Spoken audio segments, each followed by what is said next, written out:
अस्सलाम वालेकुम। बेटे आज के हमारे इस लेक्चर का ताल्लुक 2.2 एक्सरसाइज और उसका क्वेश्चन नंबर 3 है और हमारा चैप्टर सेकंड जो कि लॉगरिथम है वो चल रहा है और हमारा जो सिलेबस है वो न्यू बुक पीसीटीबी 2025 चल रही है।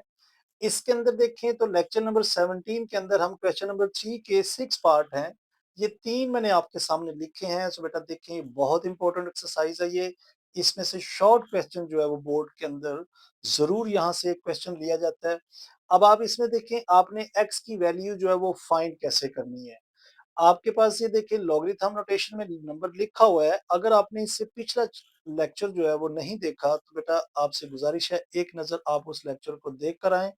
उसके अंदर हमने लॉगरिथम नोटेशन को ऑर्डिनरी नोटेशन में लाने के लिए ये तरीका सीखा और इसमें भी देखें तो लॉगरिथम नोटेशन में ये नंबर लिखा हुआ है। हमने इससे पहले सिंपल नोटेशन के अंदर लेकर आना है और फिर हमने x की वैल्यू को फाइंड करना होगा। सो यहाँ पर देखें हमें हमारे पास क्वेश्चन नंबर 1 जो है वो लिखा है log 64 to the base x is equal to 3।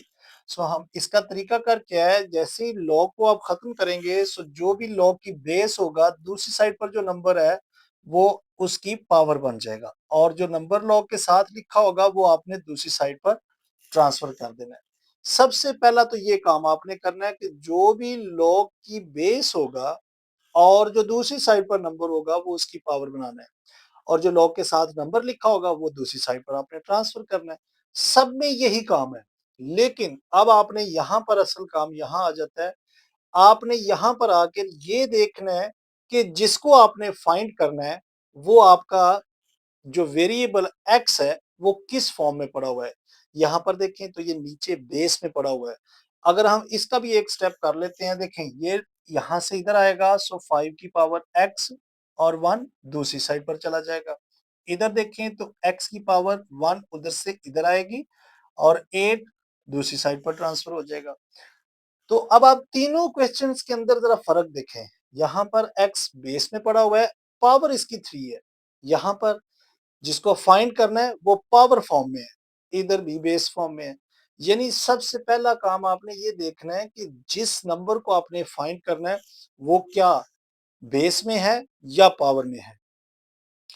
अब अगर वो पावर फॉर्म में है जैसे कि यहाँ पर है तो आप बेस सेम कर दें। कोशिश है कि आपकी बेस सेम हो जाए, लेकिन अगर वो बेस में है तो पावर सेम कर दें। यानी यहाँ पर देखें x की पावर 3 है, मैं इधर कोई ऐसा नंबर सोचता हूँ जिसकी पावर अगर मैं 3 करूं तो 64 आए। आपने करना क्या है, आपने सबसे पहले कैलकुलेटर से 3 की पावर 3 करनी है, इससे बढ़ानी नहीं है। क्यों क्यों नहीं बढ़ानी? क्योंकि यहाँ x की पावर 3 है और इधर भी 3 आनी चाहिए। आपने बारी बारी पहले 2 की पावर 3 करनी है, फिर 3 की पावर 3 करनी है, फिर 4 नीचे से नंबर आप बढ़ाते जाएं लेकिन पावर को नहीं बढ़ाना। अब आप देखें अगर हम x की पावर 3 एज इट इज लिखें और यहाँ से हम 4 की पावर 3 जब आप करेंगे तो आपको 64 मिल जाएगा। सो यहाँ पर देखें power power same, so base आपका आंसर होगा। बस मेन काम इसमें यही आपने देखना है कि जो नंबर आपका फाइंड करना है वो पावर में है या बेस में है। यहाँ पर देखें तो 5 की पावर x है इक्वल टू 1 है। सो यहाँ पर मेरा जो आंसर है जो मैंने फाइंड करना है वो पावर फॉर्म में है। इधर बेस 5 है, इधर बेस जो है वो 1 है। तो मैं बेस को कैसे सेम कर सकता हूँ? तो बेटा मैं यहाँ पर 5 की पावर x कर सकता हूँ, इस 1 को मैं 5 की पावर 0 लिख सकता हूँ।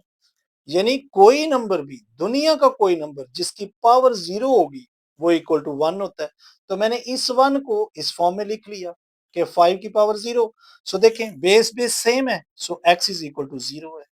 बस ये ट्रिक आपने इसमें इस्तेमाल करना है कि सबसे पहला तो नंबर ये देखना है कि आपका जो नंबर जिसको आपने वेरिएबल फाइंड करना है वो किस फॉर्म में है। तो यहाँ पर ख्याल करें x की पावर 1 है तो इधर क्या है, इधर 8 है, तो लिहाजा हम इसको लिख सकते हैं x की पावर 1 है, 8 की पावर भी 1 है। सो x की पावर 1 है, इधर भी पावर 1 है, पावर पावर सेम होगी, सो x इज इक्वल टू 8 हमारे पास आंसर आ गया। सो पार्ट 3 हमारे कंप्लीट हुए। सो नेक्स्ट पार्ट देखते हैं। सो बेटा पार्ट नंबर 4 के अंदर देखिए लिखा है log x to the base 10 is equal to 3 minus 3। So हम क्या करेंगे, इस पावर को यहाँ पर लेकर आएंगे। सो 10 की power minus 3 as it is और x को हम दूसरी साइड पर ट्रांसफर कर देंगे। अब इसका आंसर अगर निकालें, देखिए 10 की पावर -3 है, तो आप इसको क्या करें, 10 को आप नीचे ले जाएं, 10 की पावर नीचे जाएगी सो पॉजिटिव हो जाएगी।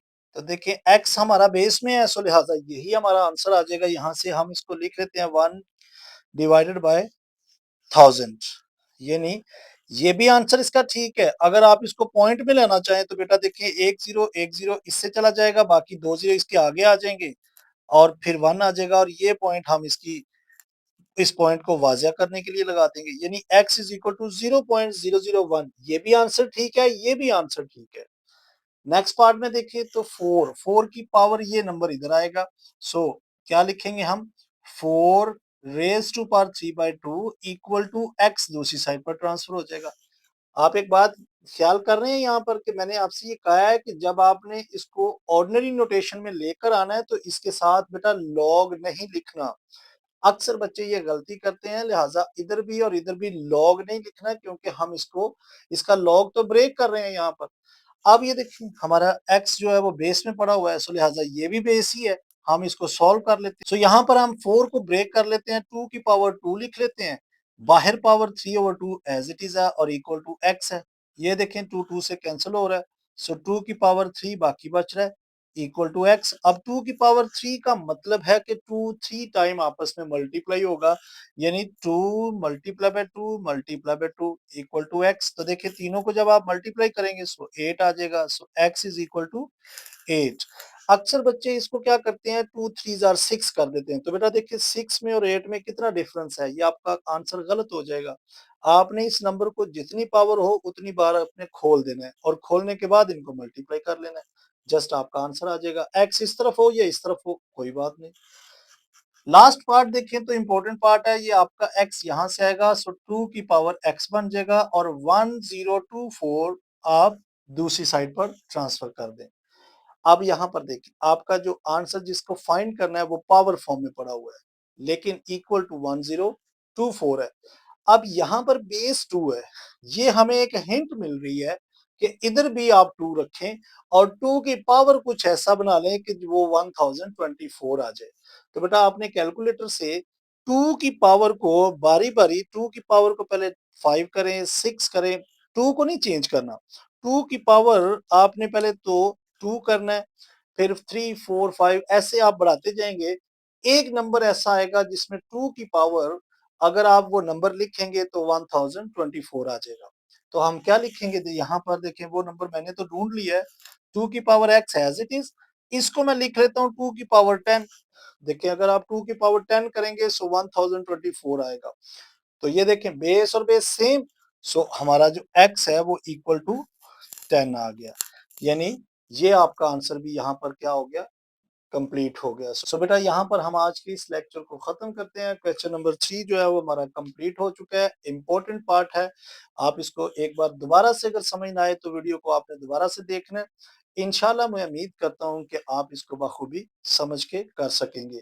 सो बेटा लेक्चर अगर पसंद आया तो लाइक जरूर किया करें और ज्यादा से ज्यादा अपने दोस्तों के साथ शेयर किया करें। अपना बहुत ख्याल रखें। Take care, bye bye, God bless you all.